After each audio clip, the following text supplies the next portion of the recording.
दोस्तों, आज की इस वीडियो में हम आपको बताएंगे दुनिया के सबसे जालिम बादशाहों में से एक नादिर शाह के बारे में, जिसने सिर्फ 5 घंटे में 3 लाख बेगुनाह लोगों को कत्ल कर दिया। लेकिन दोस्तों, ये बचपन से ऐसा बिल्कुल भी नहीं था, बल्कि इसके ऐसा बनने के पीछे वो हालात हैं जो इसके अपनों ने ही पैदा किए। दोस्तों, नादिर शाह की पैदाइश 22 नवंबर 1688 ईस्वी में ईरान के एक गाँव में हुई थी। इनके वालिद एक किले के हुक्मरान थे। नादिर शाह के वालिद की मौत उनके बचपन में ही हो गई थी और उसके चाचा ने अपने भाई की मौत के फ़ौरन बाद किले पर कब्जा कर लिया। नादिर शाह का बचपन अपने चाचा की बदौलत बहुत ही मुश्किलों में गुजरा था, लेकिन ये मुश्किलें इसके सपनों को नुकसान ना पहुंचा सकी। नादिर शाह ने होशियार होते ही ये कसम खाई कि वो अपने वालिद का किला और अपने ऊपर किए गए जुल्म और सितम का बदला एक दिन ज़रूर लेगा। इसके बाद उसने लूटमार करने वालों का एक ग्रुप तैयार किया और एक एक करके तिजारत करने वाले काफिलों को लूटने लगा और धीरे धीरे इसकी फ़ौज इतनी बड़ी हो गई कि शाह ईरान भी इससे डरने लगा। अपनी फ़ौज और ताकत को बढ़ाने के बाद नादिर शाह ने अपने हाथों से अपने चाचा का कत्ल किया और अपने बाप के किले पर काबिज हो गया। कुछ वक्त के बाद नादिर शाह इतना ज़्यादा ताकतवर हो गया कि शाह ईरान ने नादिर शाह से अमन सुकून की बात की और इसे अपने दरबार में सरदार भी बना दिया। शाह ईरान की कमाल संभालते हुए नादिर शाह ने कई बहादुरी के काम अंजाम दिए। उस्मानी, तुर्कों और अफगानों को कई जंगों में शिकस्त दी। इसने रूस को धमकी देकर उससे तमाम ईरानी इलाके भी वापस ले लिए। यहाँ तक कि फ़ौज का मौजूद कमांडर बन जाने के बाद नादिर शाह ने शाह ईरान को मजबूर कर दिया और ख़ुद शाह ईरान का हुक्मरान बन गया। अपनी ताजपोशी के फ़ौरन बाद नादिर शाह कंदारा पर हमला करने के लिए रवाना हो गए। सल्तनत उस्मानी और भारत के मुग़ल शहंशाह इसकी हुक्मरानी तस्लीम कर चुके थे। अपनी बहादुरी के बलबूते पर वह काबुल और गजनी को फतह करता हुआ हिंदुस्तान में दाखिल हुआ। उस वक्त हिंदुस्तान का शहंशाह मोहम्मद शाह रंगीला था, जिसकी अय्याशियों के बारे में तो आप जानते ही होंगे। करनाल की जंग में मुगलों और नादिर शाह के बीच एक तरफा जंग साबित हुई। मोहम्मद शाह रंगीला की नाकामी का यह आलम था कि वो दिल्ली से सिर्फ 70 किलोमीटर की दूरी पर भी अपनी फ़ौज जमा न कर सका, जबकि वो अपनी तोपों को कहीं छोड़ आए थे, जिसका नतीजा ये हुआ कि नादिर शाह की फ़ौज ने अपनी तोपों के ज़रिए से हिंदुस्तान की सेना को बर्बाद कर दिया। मोहम्मद शाह रंगीला की 1 लाख सिपाहियों की फ़ौज नादिर शाह के 55,000 सिपाहियों के सामने न टिक सकी और जंग में नादिर शाह को फतह हासिल हुई। 11 मार्च 1739 ईस्वी में नादिर शाह ने दिल्ली की सल्तनत को अपने कब्ज़े में ले लिया। दिल्ली के लोगों ने पहले तो नादिर शाह को अपना सुल्तान मान लिया, लेकिन कुछ वक्त के बाद जल्दी नादिर शाह के खिलाफ बलवे शुरू कर दिए। नादिर शाह के सिपाहियों ने रोकने की बहुत कोशिश की, लेकिन बलवाइयों की तादाद बढ़ती ही चली गई।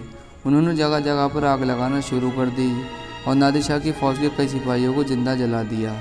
उस वक्त सिपाहियों को तलवार चलाने की इजाज़त नहीं थी।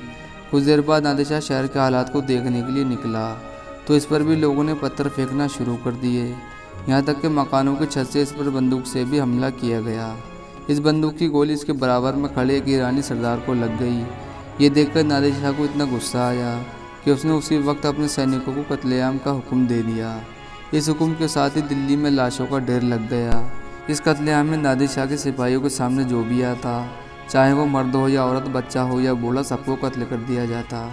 मकानों को आग लगा दी गई, दुकानों को लूटा जा रहा था। कोई भी इंसान ऐसा नहीं था जो इस कत्लेआम को रोक सके। आखिरकार दिल्ली के लोगों के कहने पर इस कत्लेआम को रोक दिया गया, लेकिन जब तक ये कत्लेआम रुका उस वक्त तक दिल्ली के 3 लाख लोग अपनी जान गंवा चुके थे। इस कत्लेआम के बाद नादिर शाह हिंदुस्तान के राजाओं के खजानों को लूटने के लिए रवाना हुआ। मुग़ल सल्तनत के खजाने के तमाम कीमती सामान लूटने के साथ साथ मुग़ल बादशाह से 20 करोड़ रुपए भी मांगे। इस मांग को पूरा करने के लिए कई सदियों से बंद तहखाने खोल दिए गए। जो दौलत मुग़लों ने 400 सालों में जमा की थी, वो सब की सब नादिर शाह को दे दी गई। इसके बाद ये हुक्म जारी हुआ कि शहर के तमाम लोग अपनी अपनी दौलत और कीमती सामान लेकर हाजिर हों। नादिर शाह को इजाज़त थी कि वो इसमें से जो चीज़ चाहे वो ले सकता है। इसके बाद लोग अपना अपना सामान लेकर नादिर शाह के पास हाजिर हुए। यहाँ पर इनकी ऐसी इज्जत उतारी गई कि कुछ लोग सामान देने के बाद शर्म से खुदकुशी कर लेते थे, तो कुछ लोग सामान न दे पाने की वजह से इनका जुल्म सितम सहते थे। बड़े बड़े मौलवियों के साथ चोरों और मवाली जैसा सलूक किया जाता था। नादिर शाह की दिल्ली से रवानगी तक ये जुल्म सितम ऐसे ही चलता रहा। इस तरह दिल्ली की आवाम से तकरीबन 4 करोड़ रुपये वसूल किए गए, जिसमें से अक्सर नादिर शाह ने शाही खजाने में जमा किया।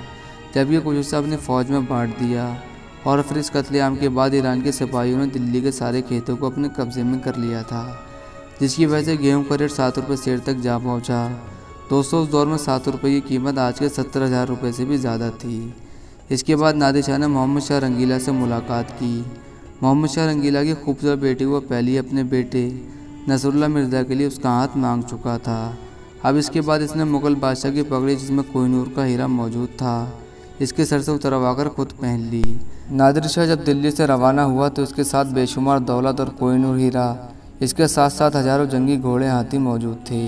इसके पास इतनी दौलत थी कि अगले 3 सालों तक पूरी सल्तनत ईरान में कोई भी टैक्स नहीं लिया गया। ईरान में फौजी और कमांडरों के साथ साथ दुकानदारों और व्यापारियों को भी तनख्वाह दी जाने लगी। नादिर शाह दिल्ली से जाने के बाद लाहौर पहुंच गया। यहाँ के लोग दिल्ली के कत्लेआम से वाकिफ़ थे, इसीलिए नादिर शाह के डर से अपना सारा सामान लाकर नादिर शाह के कदमों में रख दिया, जिसकी कीमत 1 करोड़ रुपये थी। नादिर शाह के दौर में ईरानी हुकूमत बहुत ही बुलंदियों पर थी। इसकी बहादुरी की वजह से इसे एशिया का नेपोलियन और सिकंदर आज़म भी कहा जाता है। नादिर शाह ने 1745 ईस्वी में सल्तनत उस्मानिया की एक बड़ी फ़ौज को दोबारा शिकस्त दी। अपने दौरे हुकूमत के आखिरी सालों में नादिर शाह बहुत चिड़चिड़ा हो चुका था, यहाँ तक कि अपने होशियार बेटे और वली अहद रज़ा कुली को सिर्फ शक की वजह से कि वो नादिर शाह को मारना चाहता है, इसीलिए अंधा कर दिया। लिहाजा इसके बाद जगह जगह पर नादिर शाह के खिलाफ बगावतें शुरू होने लगीं। आखिरकार 1747 ईस्वी में इसके अपने ही लोगों ने इसके खैमे में घुसकर इसे कत्ल कर दिया। नादिर शाह की मौत के बाद इसका एक अफगान फौजी कमांडर अहमद शाह अब्दाली इसका जानशीन हुआ था। फ़िलहाल दोस्तों आज की वीडियो यहाँ पर पूरी होती है। दोस्तों वीडियो को लाइक करें, ज़्यादा से ज़्यादा शेयर करें और चैनल को सब्सक्राइब करें, ताकि हमारी नई आने वाली हिस्टोरिकल वीडियो की नोटिफिकेशन आप तक सबसे पहले पहुँच सके।